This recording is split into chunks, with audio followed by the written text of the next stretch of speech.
നിശ്ചയമായിട്ടും ഇതുപോലുള്ള യോഗങ്ങൾ സഭകൾ തമ്മിലുള്ള ഐക്യം ഓരോ സഭയുടെയും തനത് സ്വഭാവം നിലനിർത്തിക്കൊണ്ട് ഒന്നൊന്നിൽ ലയിച്ച് ഐഡൻറ്റിറ്റി നഷ്ടപ്പെടുത്തുന്നതല്ല, ഓരോ സഭകളും അതിൻ്റെ തനിമ നിലനിർത്തിക്കൊണ്ട് കാലാന്തരത്തിൽ വന്നിട്ടുള്ള മാറ്റങ്ങൾ ഉയർത്തിപ്പിടിച്ചുകൊണ്ട് ശരിയെ ശരിയായും തെറ്റിനെ തെറ്റായും കണ്ടും യോജിക്കാവുന്ന മേഖല യോജിച്ചു, യോജിക്കാൻ ഒട്ടും പറ്റാത്ത മേഖലകളിൽ നിറഞ്ഞ ആദരവോടും കൂടി ചേർന്ന് നിൽക്കുവാനും നല്ല സാക്ഷ്യം വഹിക്കുവാനും ഇതുപോലുള്ള യോഗങ്ങൾ, ഇതുപോലുള്ള കൂടിവരവുകൾ നിശ്ചയമായിട്ടും ഞാൻ ആദ്യം സൂചിപ്പിച്ചതുപോലെ ബൗദ്ധിക തലത്തിൽ നിന്നും ഹൃദയത്തിലേക്ക് ഇറങ്ങുന്ന ഹ്യൂമനിസം ഉണ്ടാവണം.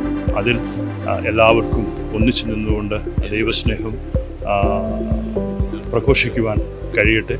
പ്രകൃതിയും മനുഷ്യനും സകല ചരാചരങ്ങളും എല്ലാവരും അങ്ങനെ ദൈവസ്നേഹത്തിൻ്റെ പൂർണ്ണതയിലാകുവാൻ നമുക്ക് എക്യുമെനിക്കൽ പ്രസ്ഥാനം കൂടുതൽ ശ്രദ്ധയോടുകൂടിയ കാഴ്ച അല്ലെങ്കിൽ കോൺട്രിബ്യൂഷൻ നൽകട്ടെ എന്ന് പ്രാർത്ഥിക്കുന്നു, ആശംസിക്കുന്നു. മാരാമണിലെ എക്യുമെനിക്കൽ സമ്മേളനം എല്ലാ അർത്ഥത്തിലും ഒത്തിരി പ്രോത്സാഹനമായിരുന്നു.